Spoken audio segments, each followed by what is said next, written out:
Welcome to Nugget 153 with Steve Groman, and today we will continue with a summary of the Saturday travel and history tips. And this will include those Saturday trips, numbers 29 through 49.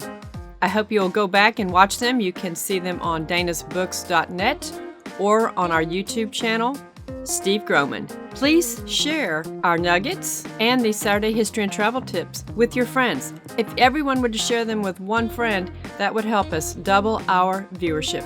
Welcome to this week's Saturday history and travel tip.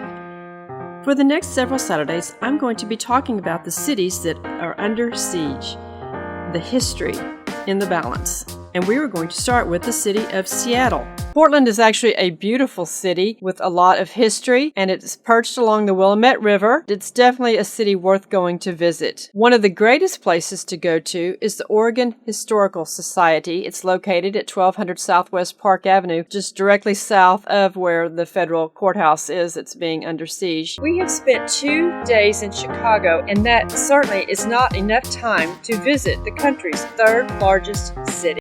Welcome to this Saturday's travel and history tip. I will be continuing the Cities Under Siege series and will be taking you to Kenosha, which rests between Milwaukee and Chicago. Regarding the Old Trace, much of the Old Trace had been abandoned by the start of the Civil War. However, the war did leave its mark on the trace as it did upon the rest of the South, as soldiers marched, camped, and fought along portions of this historic old road. A 5-minute walk on the Old Trace here takes you to the grave sites of 13 unknown Confederate soldiers. Today we will be going to Central West Texas and to the small town of Buffalo Gap. Remember purchasing a soda pop out of one of these type of vending machines. This is what I said about Wells Dairy in Off and On the Beaten Path, the Unclassic Road Trip Central Edition. Scoop over to Wells Dairy in Lamar's, where Blue Bunny ice cream is churned.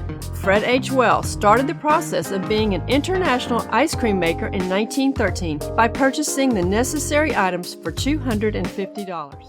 These monumental twin gates frame the moment of destruction and mark the formal entrances to the memorial. The 901 gate represents the innocents before the attack. The 903 gate symbolizes the moment healing began. The pool occupies what was once Northwest 5th Street. Here, a shallow depth of gently flowing water helps soothe wounds, with calming sounds providing a peaceful setting for quiet thoughts. The placid surface creates a reflection of someone changed forever by their visit to the memorial. A 17-foot-tall bronze sculpture titled The Guardian stands on the dome. Oklahoma's capital is the only one situated on Route 66 and the only one in the world with an oil well drilled beneath it, and Ann's Chicken Fry House. This is where we chose to have lunch. And many times people ask me, what is a good place to go on vacation? And I always recommend Southwest South Dakota. Let me tell you a little bit about South Dakota real quick. It's the Mount Rushmore state. It's the 40th state. It's 17th in land area and 46th in population. Let's go to a totally different part of South Dakota, to Adams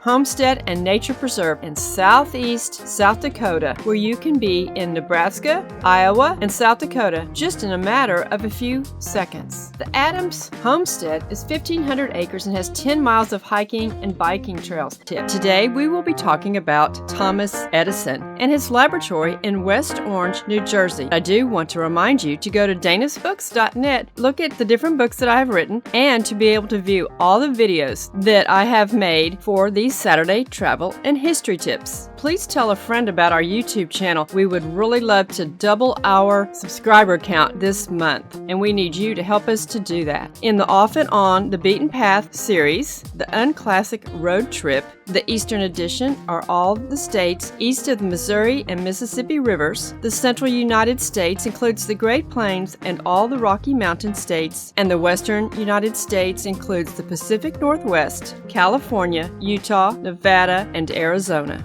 Frank Lloyd Wright is widely considered to be the greatest American architect of the 20th century. The Robie House, 1908 to 1910, synthesizes all the major innovations of Wright's design philosophy. It is the definitive expression of his prairie style and a precursor of modernism. The S.C. Johnson Wax main administration building is one of Frank Lloyd Wright's most acclaimed corporate projects. The dramatically innovative design masterfully incorporates glass, graceful columns, expansive interiors, and high ceilings, and there are tours offered. I want to remind you that when you go somewhere on vacation or just for a getaway weekend, send yourself a postcard. We have stacks of postcards that we have sent, and it's a great little token of a fabulous time that you had. Not far away is the Johnson Foundation at Wingspread, and this was S.C. Johnson's home. Welcome to this week's Saturday Travel and History Tip. Today, we will be going to the tiny town with a population of 3 of Luckenbach, Texas.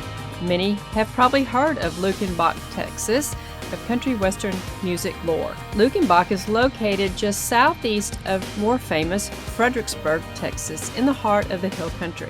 Welcome to this Saturday Travel and History Tip. The Big Thicket, which will be the topic of our travel tip today, is located in East Texas, in what is called the Piney Woods and the Gulf Coast region, and we will be spending several Saturdays in the state of New Mexico.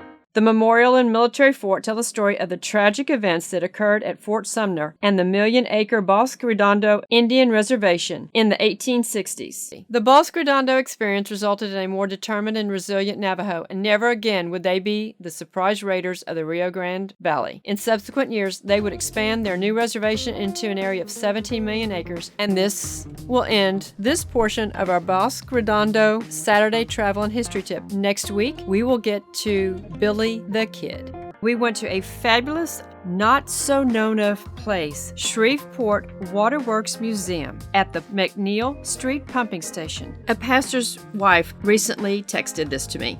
I absolutely loved having read Dana Groman's travel books. I took them with us on our summer trip from Justin, Texas, all the way to Ocean City, Maryland. I kept it on my lap the entire time, looking for all the wonderful historical sites and hiking trails to visit. And I thank you, and I appreciate that kind comment. And we get a lot of people that have used these books as actual travel guides or even just as armchair travel guides. I hope that these past 2 nuggets have encouraged you to watch some of these travel and history tips. And like I always end, American history, learn it, love it, appreciate it. Thank you.